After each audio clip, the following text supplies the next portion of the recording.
Assalamualaikum semuanya, semoga kalian semua dalam keadaan sehat dan dilancarkan rezekinya. Amin ya robbal alamin. Sebelum kisah ini dimulai jangan lupa untuk memberikan like dan subscribe-nya agar channel ini berkembang. Di setiap sudut rumah dia berhenti, celingat-celinguk kanan dan kiri. Sambil tangannya yang membawa lampu minyak digoyang-goyangkan. Setelah itu dia kembali berjalan dengan lampu tetap di tangan. Tingkah Abu Nawas ini tentu saja menggegerkan penghuni Baghdad. Bagaimana mungkin orang secerdas Abu Nawas berjalan di siang hari ketika sinar matahari menyorot tajam sambil membawa lampu? Abu Nawas mulai gila, kata seorang warga Baghdad. Khalifah Harun al-Rasyid pasti malu punya staf ahli gila, celetuk yang lain. Tapi Abu Nawas tak peduli. Esok harinya lagi-lagi pujangga Baghdad itu keluar rumah, kali ini bahkan lebih pagi, sambil tetap membawa lampu minyak. Dia tak bersuara dan terus bekerja, celingat-celinguk kanan dan kiri, sambil tangannya yang membawa lampu minyak digoyang-goyangkan. Di hari kedua itu, beberapa orang masih menganggap Abu Nawas waras. Makanya mereka bertanya apa yang dicari Abu Nawas di siang hari dengan lampu di tangan. Abu Nawas menjawab singkat, "Saya sedang mencari neraka." Abu Nawas mulai gila, pikir mereka. Maka, ketika di hari ketiga Abu Nawas tetap melakukan hal yang sama, celingat-celinguk kanan dan kiri di rumah orang. Sambil tangannya yang membawa lampu minyak digoyang-goyangkan. Orang-orang mulai tak sabar, karena ingin tahu apa yang dicari Abu Nawas. Undang-undang Baghdad melarang orang gila berkeliaran karena berbahaya. Seseorang bisa membunuh orang lain dengan berpura-pura gila, atau mengintip orang mandi dengan pura-pura gila. Karena itu cerita selanjutnya mudah ditebak, Abu Nawas ditangkap lalu diserahkan ke istana. Sejumlah musuh politik Harun al-Rasyid malah gembira, kegilaan Abu Nawas bisa mereka goreng untuk menyudutkan wibawa khalifah.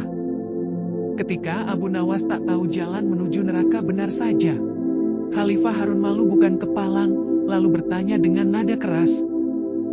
"Abu Nawas, apa yang kamu lakukan dengan lampu minyak itu siang-siang?" "Hamba mencari neraka, Paduka yang mulia," jelas Abu Nawas dengan wajah serius. Tak ada indikasi dia gila. "Kamu gila, Abu Nawas?" "Sahih. Kamu gila." "Tidak Paduka, merekalah yang gila." "Siapa mereka?" Abu Nawas lalu meminta orang-orang yang tadi menangkap dan menggiring dirinya menuju istana dikumpulkan di depan istana. Jumlah mereka ribuan. Ya siapa orangnya yang tak menuduh Abu Nawas gila, jika khalifah sendiri menduganya gila?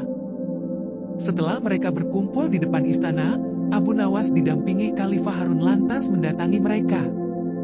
"Wahai kalian yang mengaku waras," teriak Abu Nawas kepada orang-orang di depannya. "Apakah kalian selama ini menganggap orang lain yang berbeda pikiran dan berbeda pilihan dengan kalian adalah munafik?"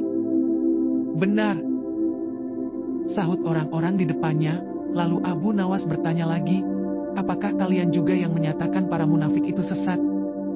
"Betul," teriak orang di depannya dengan kompak. "Dasar sesat. Jika mereka munafik dan sesat, apa konsekuensinya?" Tanya orang-orang, "Hai Abu Nawas, kamu gila ya? Orang munafik pasti masuk neraka." "Dasar munafik, kamu," sahut orang-orang yang semakin kesal atas pertanyaan-pertanyaan Abu Nawas. "Baik, jika saya munafik, sesat, dan masuk neraka, di mana neraka yang kalian maksud?" "Punya siapa neraka itu?" jawab Abu Nawas dengan tenang. Sambil kali ini lampu di tangannya diangkat tinggi-tinggi, seolah dia mencari sesuatu. Kali ini orang-orang di depan Khalifah Harun mulai tak sabar. Mereka merasa diledek dengan mimik Abu Nawas dan lampu di tangannya. "Hai Abu Nawas, tentu saja neraka ada di akhirat dan itu milik Allah. Kenapa kamu tanya?" "Paduka, mohon maaf," kata Abu Nawas kepada Khalifah Harun. "Tolong sampaikan pada mereka, jika neraka ada di akhirat dan yang punya neraka itu adalah Allah. Kenapa mereka di dunia ini, gemar sekali menentukan orang lain masuk neraka? Apakah mereka asisten Allah yang tahu bocoran catatan Allah?" Atau jangan-jangan merekalah yang gila? Khalifah Harun al-Rashid tercengang lalu tertawa. Abu Nawas memang jenaka. Sampai bertemu lagi di kisah selanjutnya. Terima kasih yang sudah like dan subscribe, dan setia menonton channel kami. Wassalamualaikum warahmatullahi wabarakatuh.